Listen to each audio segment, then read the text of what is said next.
limpahan nikmat sehat, nikmat jasmani dan rohani yang Allah telah turunkan kepada kita semuanya, sehingga bisa memudahkan daripada jasad kita untuk menghadiri daripada majlis-majlis dari mana keturunan Rasulullah Sallallahu Alaihi Wasallam. Warisan daripada Rasulullah Sallallahu Alaihi Wasallam adalah majlis-majlis yang seperti ini. Salawat serta salam tidak lupa kita haturkan kehadiran junjungan Nabi besar Muhammad Sallallahu Alaihi Wasallam beserta para keluarga, sahabat, pengikutnya hingga yaumil kiamat nanti. Alhamdulillahirabbil alamin. Daripada kita hadirnya diri kita dan jasad kita, waruh kita di dalam majlis seperti ini akan memberikan daripada 4 manfaat. Yang pertama, sakinah, ketenangan. Kita kalau hadir di majlis yang seperti ini, maka Allah akan titipkan di hati kita ketenangan. Tenang berzikir kepada Allah, tenang berselawat kepada baginda Nabi besar Muhammad Sallallahu Alaihi Wasallam. Selain daripada ketenangan, tempat ini adalah tempat yang bercucuran rahmatnya Allah Subhanahu Wa Taala. Rahmat Allah diturunkan pada malam hari ini di tempat ini, karena kita membasahi daripada lisan kita untuk berzikir kepada Allah dan memanggil daripada kekasihnya Allah Sayyidina Muhammad Sallallahu Alaihi Wasallam. Maka dicucurkan rahmatnya.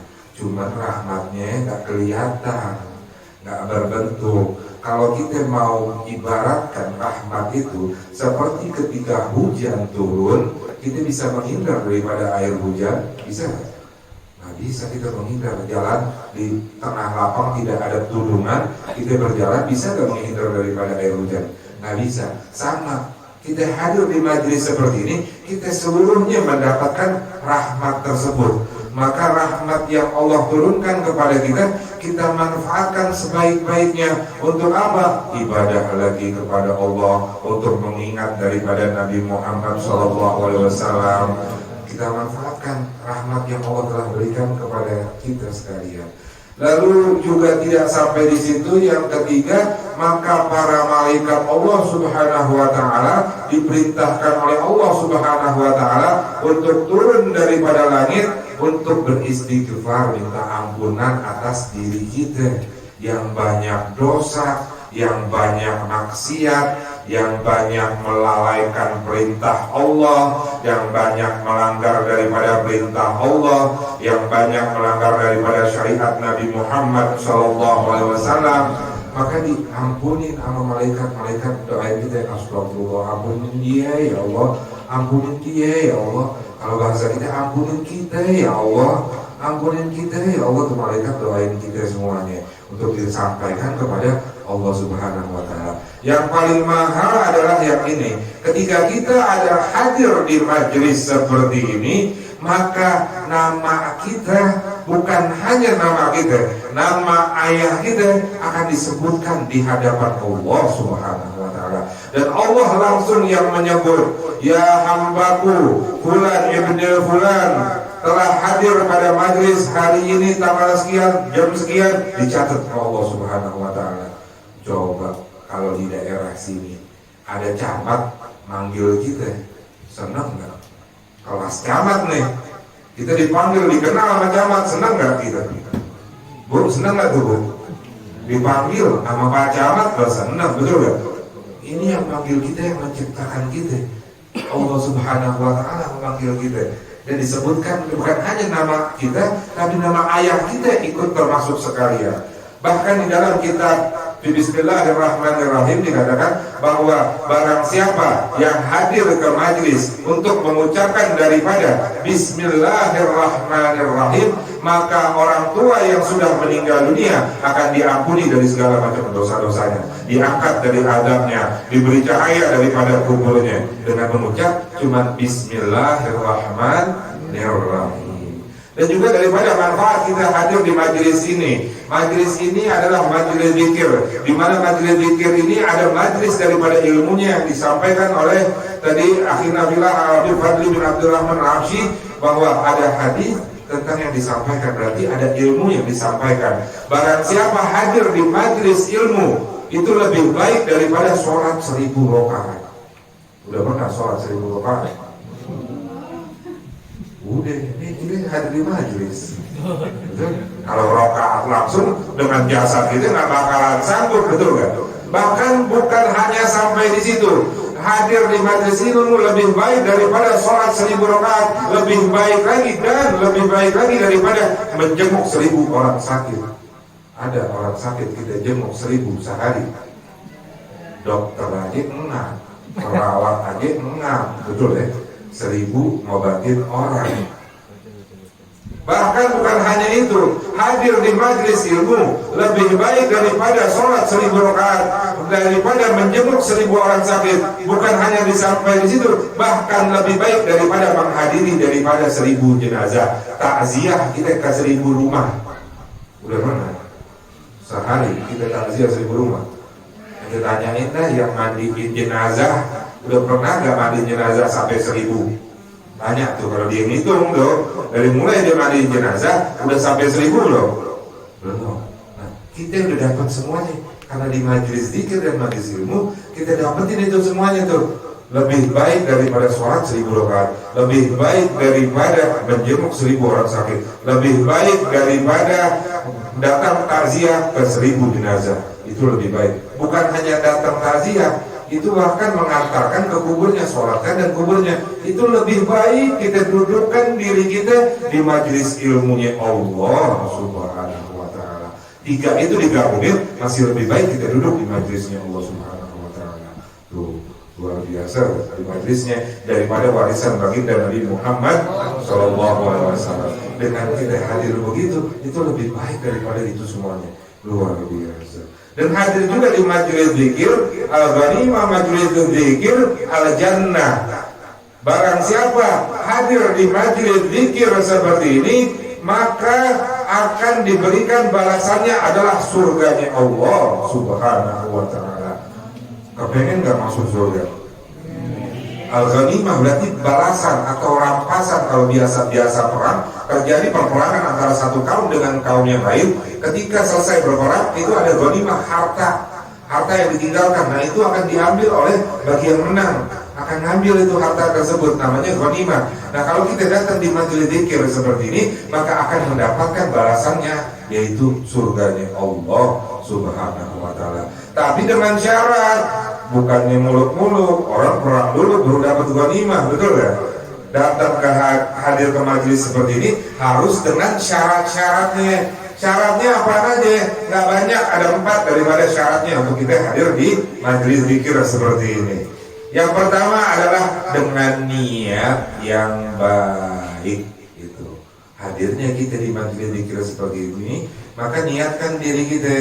Ya Allah, kita hadir di majelis ini karena mengikuti daripada niat orang-orang soleh hadir ke majelis. Nah, sama begitu aja niatnya. Niat dengan sama dengan orang-orang soleh waktu dulu hadir ke majelis. Cukup dengan niat seperti itu. Dan yang kedua, dalam keadaan berwudu, bersuci, karena Allah yuhibbul minat tawabina wa yuhibbul minat mutatahhirin. Dengan keadaan bersuci kepada Allah Subhanahu wa ta'ala. Diri kita suci dengan cara gimana? Kalau membersihkan daripada diri kita, yaitu dengan berwudu. Kita pakai wudu, hadir ke majlis, udah niat, udah wudu, cakep tuh. Ya, udah 2 tuh kita laksanakan. Niat udah, wudu udah. Tapi ada syarat yang ketiga, kita harus berprasangka baik. Berprasangka baik sama siapa? Sama seluruhnya. Kita harus berprasangka baik. Nah, ini yang agak berat. Ini berprasangka baik. Kadang kan kita datang ke majelis, gini-gini aja deh, begitu aja deh, yang begini deh, yang ini begitu tuh. Nah, udah mulai tuh menghilang daripada prasangka baiknya. Laisa fawqahuma minal khair al-husnu dzan billah wal husnu dzan bi ibadillah. Laisa fawqahuma minasy syarr al-su'uzan billah wa su'uzan bi ibadillah. Perkara yang paling baik adalah berprasangka baik kepada Allah Subhanahu wa ta'ala dan berprasangka baik kepada hamba-hambanya Allah Subhanahu wa ta'ala. kepada makhluk-makhluknya Allah Subhanahu wa Ta'ala. Itu adalah yang paling baik. Dan yang paling buruk-buruknya manusia perilaku perbuatan adalah berburuk sangka kepada Allah Subhanahu wa Ta'ala dan berburuk sangka kepada manusia atau makhluk-makhluk Allah. Jadi nggak boleh, kita harus dengan prasangka yang baik untuk kita mendapatkan janjinya, omongan daripada Rasulullah yang dijanjikan daripada Rasulullah, yaitu al-ghanimah majlis dzikir al-jannah, untuk mendapatkan surganya Allah Subhanahu wa Ta'ala. Kita berprasangka baik. Terus yang keempat adalah yang terakhir, yaitu al-inkitar. Kita merasa hina diri kita. Hadir di majlis merasa diri kita yang paling hina, diri kita yang paling banyak dosa, diri kita yang paling banyak bermaksiat kepada Allah Subhanahu wa Ta'ala. Maka dengan seperti itu tidak akan muncul daripada nilai-nilai kesombongan manusia tersebut. Karena musuh manusia cuma dua. Musuh manusia cuma dua. Yang pertama iblis atau setan, jelas. Tapi iblis begitu ditanya sama Allah, siapa aku dan siapa engkau, maka iblis menjawab, engkau adalah Tuhanku, engkau adalah yang patut disembah, sedangkan aku adalah ciptaanmu. Iblis bisa menjawab seperti itu. Engkau aku sembah, iblis bisa menjawab. Tapi musuh manusia yang satu lagi adalah nafsu. Nah, ini yang paling susah. Makanya kita kalau bulan puasa melawan hawa nafsu, karena setan dan iblis dibelenggu oleh Allah Subhanahu wa Ta'ala. Nah, itu nafsu. Ketika Allah ciptakan nafsu tersebut, maka nafsu mengatakan siapa aku dan siapa engkau, kata Allah Subhanahu wa Ta'ala. Nafsu tersebut mengatakan engkau adalah engkau, aku adalah aku, kata nafsu. Tuh. Jadi yang paling berat adalah nafsu, karena kebanyakan nafsu membawa kita daripada hal-hal yang buruk. Itu daripada, jadi merasa diri kita hina di hadapan Allah, hina di hadapan manusia, diri kita yang paling banyak maksiat, diri kita yang paling banyak dosa dan lain-lainnya. Hadirkan itu di setiap majelis. Jangan lupa 4, yaitu niat, wudu, bersuci, terus berprasangka baik. Yang keempat adalah merasa diri kita paling hina di hadapan yang lainnya. Ada sebuah cerita daripada Syekh Ibrahim Ibn Adham, sebuah contoh daripada ulama sufi yang dulunya adalah raja, seorang raja yang akhirnya dia tinggalkan semuanya, dia warok, dia zuhud, dia menjalankan daripada ibadah-ibadahnya, dia tinggalkan kerajaannya, menjadi seorang ulama. Ibrahim bin Adham. Datanglah salah satu orang yang sering berbuat maksiat, sering melakukan dosa, ingin cerita, mendapatkan nasihat daripada Syekh Ibrahim Ibn Adham. Berkatalah, ya Syekh Ibrahim Ibn Adham, aku ini adalah orang yang sering melakukan maksiat, aku ini adalah orang yang sering melakukan daripada dosa. Aku ingin minta daripada nasihatmu untuk keluar daripada maksiatnya tersebut. Kata Syekh Ibrahim mengatakan, kalau engkau mau tidak bermaksiat kepada Allah, maka tazkiyatun nafs, bersihkan daripada dirimu. Dengan cara apa membersihkan daripada dirimu? Kalau engkau mau berbuat daripada maksiat, maka nasihat yang pertama, jangan pernah makan rizki selain daripada rizkinya Allah Subhanahu wa Ta'ala. Coba gimana? Kata itu orang, gimana sih? Nggak mungkin semua rizki dapatnya dari Allah Subhanahu wa Ta'ala. Nggak bakalan bisa. Nasihat yang lain deh Syekh, ditanya lagi. Akhirnya disampaikan oleh Syekh tersebut. Nasihat yang kedua, kalau engkau ingin bermaksiat, bermaksiatlah, tapi jangan di negerinya Allah Subhanahu wa Ta'ala. Di mana Syekh? Semua ciptaannya ciptaan Allah. Bumi ini semuanya, bahkan kita ciptaan Allah. Udah nggak mungkin bermaksiat. Akhirnya ditanya lagi, nasihat yang lain lagi deh Syekh. Aku ini termasuk orang yang sering daripada melakukan maksiat. Bagaimana? Ya udah, lakukanlah maksiat tersebut, kata Syekh Ibrahim Ibn Adham. Lakukanlah maksiat tersebut, namun yang di tempat di mana Allah tidak melihatmu. Nggak mungkin. Kita niat buruk aja masih terbesit di hati, Allah udah tahu. Nggak mungkin ya Syekh. Terus bagaimana ente mau melakukan daripada maksiat selagi rizki yang engkau makan rizki dari Selagi negeri yang kau maksiati adalah negeri, selagi daripada selagi daripada apa tadi yang tidak melihat, nah semuanya dilihat oleh Allah Subhanahu wa Ta'ala. Nah itu di mana yang tepat? Selagi dilihat oleh Allah, dilihat di negerinya Allah, dan rezeki yang kita makan adalah rezekinya Allah, terus mau ngapain lagi kita maksiat sama Allah Subhanahu wa Ta'ala? Udah dikunci di situ semuanya tuh. Nasihat yang diberikan oleh Syekh Ibrahim bin Hajar. Jadi mau maksiat ya baru makan Bismillahirrahmanirrahim. Allahumma barik lana fima razaqtana wa qina adzabannar. Alhamdulillah udah kenyang. Mau maksiat barusan kita makan rezeki daripada Allah Subhanahu wa Ta'ala. Kita hidup karena Allah Subhanahu wa Ta'ala, di negerinya Allah Subhanahu wa Ta'ala, nggak ada tempatnya. Terus kita dilihat terus sama Allah Subhanahu wa Ta'ala, nggak ada tempat lain. Kalau engkau masih ingin melakukan maksiat, maka malu sama Allah Subhanahu wa Ta'ala. Aib kita kebanyakan ditutup oleh Allah Subhanahu wa Ta'ala, nggak nampak daripada aib kita, sehingga orang bisa menghormati kita, orang bisa mendatangi kita, sahabat bisa dekat sama kita, karena aib kita ditutup oleh Allah Subhanahu wa Ta'ala. Yang tahu aib kita adalah diri kita sendiri sama Allah Subhanahu wa Ta'ala. Kalau satu aib dibuka oleh Allah Subhanahu wa Ta'ala, maka akan menjauh daripada orang-orang tersebut. Itu daripada nasihat Syekh Ibrahim bin Adham kepada akhirnya orang tersebut melepaskan daripada maksiatnya, bertobat kepada Allah Subhanahu wa Ta'ala, sehingga menjadi orang yang soleh. Semoga kita semua dijadikan oleh Allah Subhanahu wa Ta'ala menjadi orang yang soleh. Semoga kita semua dijadikan oleh Allah Subhanahu wa Ta'ala orang yang selalu beribadah kepada Allah Subhanahu wa Ta'ala. Amin ya rabbal alamin. Tentunya melaksanakan semua tersebut harus dengan ilmunya, karena ibadah tanpa ilmu sama aja nol nilainya. Kita nggak tahu. Bu, yang suka ngejahit ada nggak, Bu? Ngejahit ada nggak? Ada ngejahit baju suami deh gitu ya. Suami robek gitu kan kita jahitin. Kalau nggak ada ilmu jahitnya bisa nggak? Sama, ibadah juga begitu. Kita melaksanakan ibadah tanpa ilmunya ya nol. Kita melaksanakan sholat, rukuk, i'tidal, sujud, duduk di antara dua sujud, tapi rukun daripada sholat kita tidak mengetahuinya, percuma, nol ibadah kita.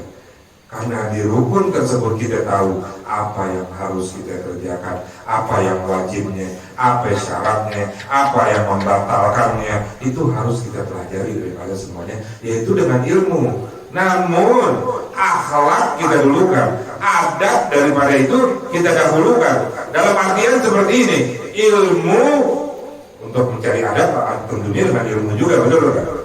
Mencari daripada adab dengan ilmu pula. Nah tapi ilmu boleh sedikit, cuman adab kita banyakin. Nah itu, ilmu boleh sedikit, cuman adab kita banyakin. Daripada adab yang banyak akan mengangkat daripada ilmu yang sedikit tersebut. Jadi bukannya adab dulu baru ilmu, bukan itu urutannya. Dengan mencari daripada adab yaitu dengan ilmu tentunya. Nah segala sesuatu di muka bumi ini harus dengan ilmunya. Baik masalah dunia, masalah agama harus dengan ilmunya. Masalah dunia, mau jadi presiden ada ilmunya nggak? Ada ilmunya, ilmu politik, masuk ke politik sana, betul? Masuk, kalau mau jadi camat ada ilmunya, harus ada SD, SMP, SMA, S1 baru bisa. Sama di agamanya Allah Subhanahu wa Ta'ala harus tentu dengan ada ilmunya. Gimana cara kita membersihkan diri kita? Apakah udah benar membersihkan diri kita? Apakah udah serat membersihkan diri kita? Jangan sampai kita tidak bersih terus beribadah kepada Allah, melaksanakan sholat yang hasilnya sia-sia. Watak latuk-tak tuh namanya. Watak latuk-tak. Jadi nggak mau tahu, yang penting gue sholat, wajib gue selesai, yang penting gue wudhu, yang penting gue puasa, yang penting gue haji. Nggak mau tahu ilmunya kayak gimana. Harus dengan ilmunya. Kalau tanpa ilmu maka tidak bisa dilaksanakan itu semuanya. Semoga kita dijadikan oleh Allah Subhanahu wa taala orang-orang yang mau daripada menuntut ilmunya Allah Subhanahu wa taala dan mengamalkan daripada ilmunya Allah Subhanahu wa taala dan juga mengajarkan daripada ilmunya Subhanahu wa taala sehingga menjadi amal jariah kita untuk di alam kubur kita, untuk di akhirat nanti, untuk di sirat nanti, untuk bertemu dengan Nabi Muhammad dan masuk ke dalam jannahnya Allah Subhanahu wa taala bersama dengan baginda Nabi besar Muhammad sallallahu alaihi wasallam. Nas'aluka ya Allah wa natawassalu ilaika bi jahi nabiyil mustafa wa habibikal mujtaba an taj'alana min kulli dhiqin faraja wa min kulli hamin makhraja wa min kulli bala'in afiyah ya rabbal alamin wa ya arhamar rahimin. Wa sallallahu ala sayyidina Muhammadin wa alihi wasallam bi fadli subhana rabbika rabbil izzati amma yasifun wa salamun ala mursalin walhamdulillahi rabbil alamin. Itu aja yang bisa saya sampaikan. Mohon maaf apabila ada kata-kata yang salah. Wabillahi taufiq wal hidayah. Wassalamualaikum warahmatullahi wabarakatuh.